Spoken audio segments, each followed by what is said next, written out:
As promised, Lord Jim O'Neill, former Commerce Secretary, UK government, joins in to add his perspective to all that's happening in the United Kingdom. Yesterday, Prime Minister Theresa May, in fact, shocked the world by announcing snap polls on June 8th. And so, Jim, that's really my opening question. Good afternoon from India. How did you take to the announcement? There were murmurs about it, but, it finally happened. And what does that really set stage for in the coming months as far as policy making goes in the UK? Well, we'll have to see. Good afternoon, and thank you for having me on. I'm speaking to you, as you can see, from a glorious sunny day in London. Hopefully that portrays a brighter future. Well, we shall see. I think the most important thing is that the window for this election is very short. The election is going to be on June the 8th, assuming MPs back the motion to change the legislation today, which I'm sure they will. And we will have to see. Given the past 12 months, we can't take anything politically for granted in the UK, anything. But with that caveat, it looks as though, and the reason why the PM has done this, the Conservatives have a good chance of significantly boosting their majority. And if that's the case, maybe she has an easier time of negotiating the very complex Brexit path. Certainly, that's what the markets have assumed after the first 24 hours. Right.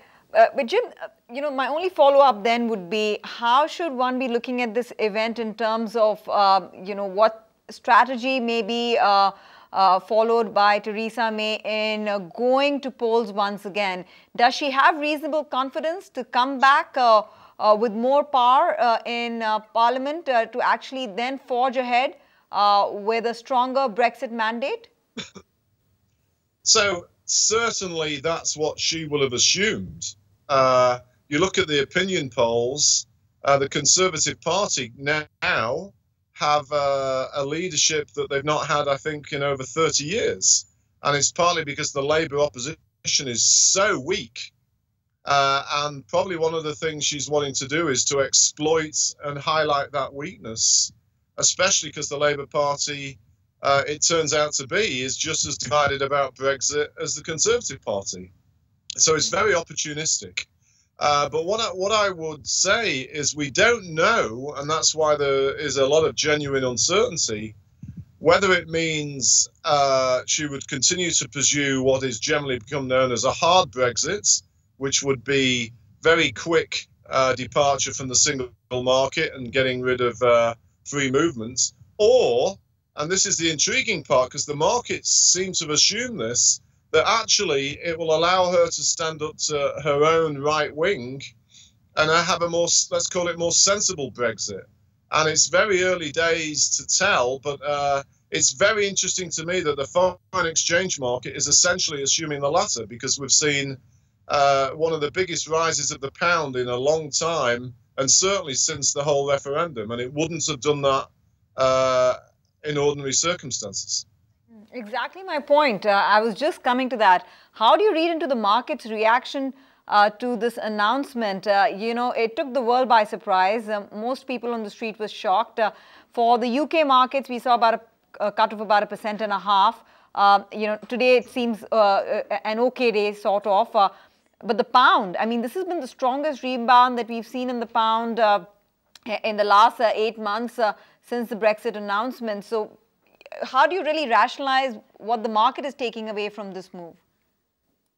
So, as you just referred to, if you look at the pound itself, and particularly if you look at the trend, yesterday's rise was so strong that it suggests the pound might actually be reversing its downtrend. And that can only make sense if the UK ends up with a more, let's call it more sophisticated or softer or more gentle Brexit, in which the damage to the economy is less. And I'm not sure that that would be my own initial reaction, given the pressures from inside the Conservative Party, which I'm not sure would go away. So, but that said, obviously having been in the markets as long as I have, I respect the market signals, and So I'm trying to find my mind entertaining the idea that, in fact, what might be the beginning of happening here is that the Prime Minister now has a lot more latitude to be more sensible and not so locked in by all these different political factions in her own party. But it's very early days to make that conclusion, but that would be the rational way of interpreting how the foreign exchange market behaved yesterday. Afternoon. I just wanted to get in your view from a slightly broader perspective of what this would mean for some of the other countries, and, you know, in terms of what this could do for France, and even we believe that it could perhaps even boost the Scottish independence hope. So what would be the ramifications of this sort of a move for some of the other countries within? So I think in general, this should be regarded as an isolated UK event. And you can't read anything, in my view, directly for the rest of Europe from this development.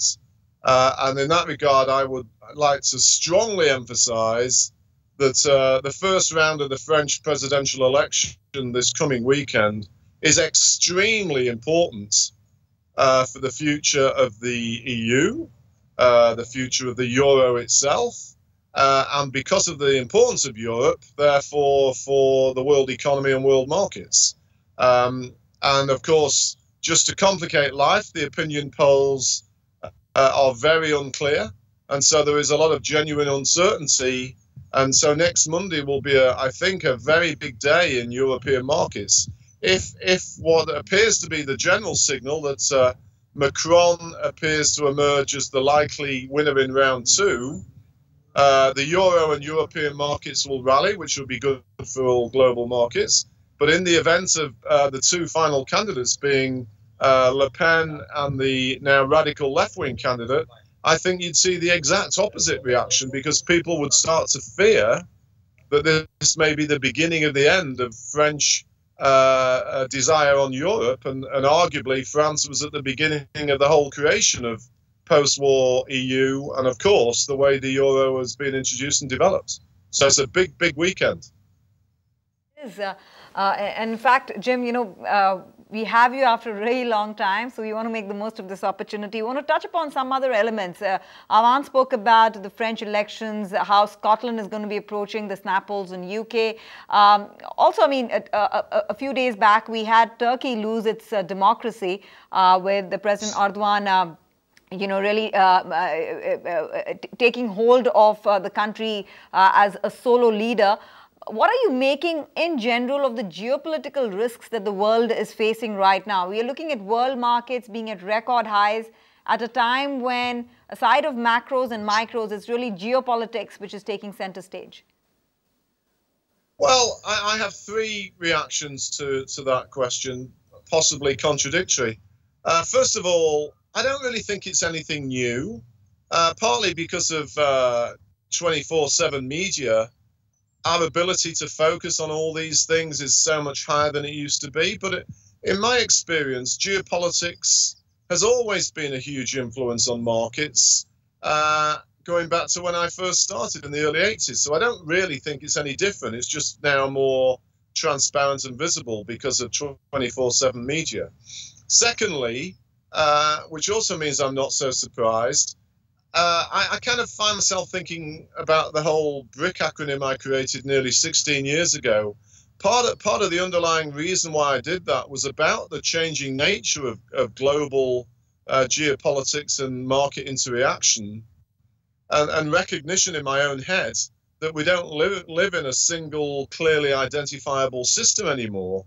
And that's how the world has been for 16 years. And I don't really see a lot of what has been going on as changing that. However, and here's the third point, we do have in the United States a very unconventional person that's become president, who, as we have seen, remains very difficult to pigeonhole into any classical way of pattern behavior. And we don't really know still, despite how he's behaved after nearly 100 days, where he's going to go on a whole host of issues, and indeed whether he will stick with that same principle depending on events. And that does add an element of unpredictability, given the importance of the US to the world economy. So yeah, we have lots of uncertainties, but as I said earlier, in many ways, that's just normal life. It's just that we all seem to realize that a bit more. But do you think there is marked risk to the expectation of a rebound in global trade and global growth? Those expectations may have to be scaled back with all this talk about protectionism, anti-immigration policies being put in place, and a lot of countries, especially the Western world, looking more inwards now. I remember having asked you this a long time back, the export push potential of emerging markets. Do you think that the export scale up may not happen as anticipated because most of the countries are really looking at their own domestic growth? Actually, no. I have a slightly out of consensus view on that. I don't believe a lot of this rhetoric or people's description of what's going on. But one of the many interesting things that has happened, ironically, since Trump was elected in November, is if you look at the countries that report their trade data the fastest, and it's primarily Eastern Asian countries led by Korea and Taiwan, their exports have suddenly started accelerating sharply. And that fact adds to my own suspicion that the main reason why global trade had slowed the last 3 years has got nothing to do with all this noise about protectionism and this sentiment. It's because of the scale of the European slowdown and the collapse of commodity prices and the significant recessions in Brazil and Russia. And now that all those things have eased, we are seeing world trade picking up again. So I think popular view is basically wrong on this topic. And whilst, of course, we have some leaders in some Western countries, including the US, making a lot of noise about protectionism, again, it's not the first time that's ever happened. That's in many ways been happening in the US with new leaders ever since, again, the early 80s. It's just a bit noisier and louder. And arguably another really important thing in the past week is how Donald Trump suddenly seems to have decided that he wants China to be a friend rather than somebody he's going to fight with. And if that's true, that's a huge relief, because it suggests to me the world economy's recent improvements might actually be more lasting than many people currently see. And I would confidently expect when the IMF meetings take place in the next week or so, we're going to get further upward revisions by the IMF and others to the near-term future for the world economy. Jim, let's get in your views on the emerging markets and particularly on India. While, you have said in the past that you're not too deterred as to, the outlook on FII flows and where really the money is coming in from, do you think that the fundamentals, at least for the Indian markets, remain intact, and what really is the outlook? Yeah, I think broadly speaking, the external environment is quite supportive of India. And I think against this background, and particularly because the markets have become, rightly so, a lot more relaxed about the China risk and many other emerging markets, the overall environment is very conducive for India. And what I would add on top of that is, of course, with the scale of the Modi's party's domestic political victories, on top of the evidence of accelerated structural change, it is, broadly speaking, a very friendly environment for India at the moment, both externally and internally. And ironically, I find myself thinking in terms of the risks of what could go wrong, perhaps the biggest one would be if the world economy continues to show signs of picking up the way it's done in the first quarter, then at some stage the Fed will, even though importantly, let me emphasize, I don't think they're there now, but the Fed could shift and start wanting to tighten monetary policy more than people currently think. And that would, of course, be a threat to all markets in the short term. But I don't think the Fed is in that position at the moment. In fact, on the contrary, the Fed sounded a bit more dovish the past week or so. So at the moment, you've got a lot of events which, in historical terms, that would be very friendly for Indian markets. All right. Jim, just talking about your acronym BRIC, Brazil has been downgraded, Russia has been downgraded in the last 18 months. Turkey, I think, which is part of another acronym, but that economy has also faced a downgrade. China is standing out, but India is really making the pitch for an upgrade. Do you think, and by the way, South Africa also got downgraded off late. Do you think that in the series of downgrades that India perhaps has a stronger case than other emerging markets from your acronym itself to call for an upgrade and have that delivered or have that announced? So a couple of things. First of all, as is typically the case, the ratings agencies tend to follow rather than lead. And it's very interesting to me that in the past 12 months, the Brazilian markets have been the best performing market of the BRIC countries, particularly currency adjusted. And that suggests to me that Brazil going forward is not going to be as weak as many people currently think. The second thing, however, is I think, as I've said, India's certainly in a decent position to receive improved ratings from investors and from credit rating agencies.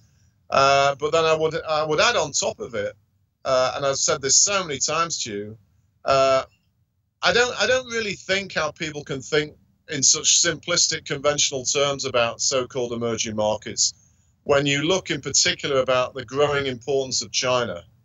And in that regard, I'm surprised that many people that come from my background and those still very active in the markets have not commented more on the success in which China has conquered deflation the past 18 months. I think that is a very important positive for China. And because of China's importance, a hugely important positive for all the world economy and world markets. A Chinese future with Japan-style deflation would be more worrying. And the fact that China appears to have conquered that is, to me, a very bullish thing for China itself and for much of the world economy and those that trade with China, which kind of includes all of us. So I think there's a lot of good positives around, but you need to get beyond the sort of scary soundbite headlines in order to appreciate them. Right. Last two questions, Jim, and then we'll let you go. I know we've extended our appointment with you. Your view on India, I mean, how do you, in that light, Avan has already taken a broad outlook on India, but, on a rating scale under the new government's regime, how are you looking at India as an investment destination right now? Are you still having a big overweight after this dream rally we've seen in the first 3 months of the year? So obviously, in the life I lead, I don't think of things in terms of overweight or underweight or any of these kind of ideas. So I can't really answer you in that sense. But I think the Indian leadership has come through a potentially tricky 12 months in a very favorable way. And just as people were starting to doubt whether Modi would ever deliver on any structural reform, he's actually come through with a couple of biggies. In terms of so-called demonetization and obviously GST. And these are really important things in the big picture for India. And as we've seen linked to them, the economy didn't slow or didn't seem to slow anything like as much as people feared. And I think India is in a position to see upside positive surprises to growth going forward. And so generally speaking, I think the Indian market outlook is perhaps still pretty encouraging, despite what would conventionally appear to be quite a high valuation. And finally, Jim, as we let you go, my favorite question to you, which is your top 3 investment ideas. It's been a long time. I know that's not your mandate right now, but you've had a track record of finding good, rewarding investment themes. So your top 3 investment ideas and the biggest risk you're seeing world markets facing right now? So I think the first one is the same as I've said for years. I think by far and away the most important investment theme in the world links to the rise of the Chinese consumer. And if you look at the recent data we had, I think it was published over the weekend, not only has Chinese growth rebounded more than people thought, but crucially, the Chinese consumer continues to increase its share of GDP. And I think many of the world's best investments, particularly direct investments, relate to that. And insofar as I have ability to influence my own investment portfolio, then that features for me. Secondly, in terms of more conventional things, and we touched on it, even though the US market is quite expensive on a CAPI basis, a lot of so-called emerging markets are not. And so unless the Fed does get a lot tougher, I think the scope for so-called emerging markets to positively surprise is still probably pretty high. The third thing I would say is, and it links back to my core big picture view, the places that have been so disappointing so far this decade have really been the Euro area and Brazil and Russia. And so I think they're worthy of a lot of focus of attention, because if they now go through a period of positively surprising, as some of the data suggests in the Euro area, then they will turn out to be much stronger markets than even despite the improved mood people think. Whereas the opposite of the case, if we get a disaster with the French polls and elections, then we will have an even worse crisis in Europe than we had in the past 5 years. So that one we have to wait and see. But my own suspicion is that the European rallies that we started to see accelerating in recent months could actually get even stronger, assuming the politics remains benign in Europe. And the biggest risk? Sorry, the biggest risk would be primarily in terms of the rest of this year. If for some reason the Fed started to tighten monetary policy significantly more than is priced in the forwards. Beyond that, because I always say it's so important, if something genuinely went badly wrong with China, people talk about, in my opinion, very silly things about China all the time, but at some stage something could go really badly wrong, but there is no sign of that at the moment. But to me, given China's importance, that is the issue to really worry about in terms of major significant economic risks. All right, Lord Jim O'Neill, thanks very much for taking out the time to speak with us on a sunny morning in London, one day after Prime Minister Theresa May announced surprise snap polls on June 8th. Thanks very much once again for your time, your effort, as well as your insights. Find us on Facebook at facebook.com/ETNow, and don't forget to click the like button. You can also follow us on Twitter at ETNowLive. To stay updated with all our programming, hit the subscribe button on our YouTube channel by logging on to youtube.com/ETNow.